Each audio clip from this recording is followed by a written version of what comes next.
At Numerian Capital, we bring you the latest stock news each day. Please like and subscribe so we can bring these articles to you each day. Thank you. Today, August 21, 2023, Old Dominion offers $1.5 billion for Bankrupt YELLQ. The Bankrupt trucking company is truly on its last legs. YELLQ stock is rising as YELLQ may be on the verge of selling off its terminal portfolio. Two trucking leaders have submitted bids for the firm's terminal portfolio.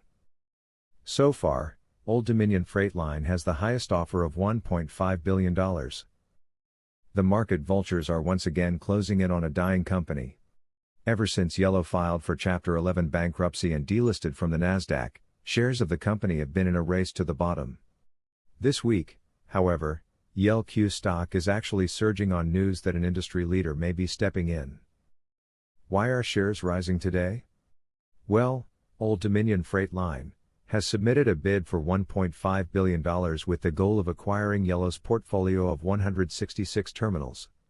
A few days prior, fellow trucking leader Estes Express Lines also submitted a stalking horse bid of $1.3 billion for the portfolio.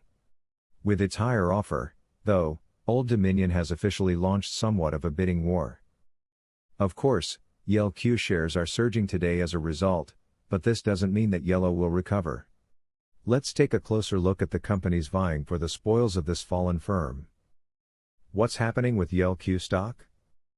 Today marks the first real growth that YELLQ stock has seen this month. As of this writing, YELLQ stock is up more than 70% for the day. While the company has seen occasional surges driven by short squeeze speculation before, these quick pops have ended as quickly as they began. The company has been overwhelmed by an onslaught of scary headlines culminating in last week's trading halt. Now, YELLQ stock trades via an over-the-counter exchange.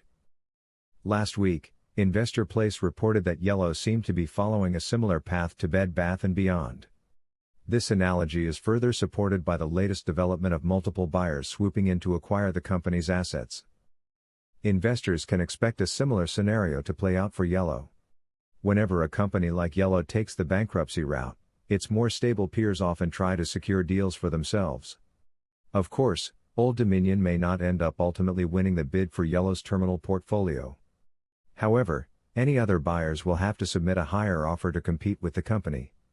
Tip Ranks reports. Per the filing, Old Dominion Freight Line has been revealed to be a stalking horse bidder. This means that Old Dominion Freight Line has effectively set the floor price of $1.5 billion for YELLQ's assets. As a result, other potential bidders will need to submit higher offers to surpass Old Dominion Freight Line's bid. As of this writing, Estes has made no moves to outdo Old Dominion's current bid yet. A portfolio as large as YELLQ's could certainly help any shipping company, but $1.5 billion is already a fairly high price. Other firms may not be willing to top that offer. Why it matters? Regardless of who acquires YELLQ's terminal portfolio, it's clear that the firm's last remaining assets will be sold off. At this point, the vultures are already circling YELLQ's carcass. Some retail investors may be tempted to try and hold on to YELLQ stock for as long as possible, but that would be ill-advised. Much like Bed Bath & Beyond, YELLQ is winding down operations and the end is in sight. Thanks for watching.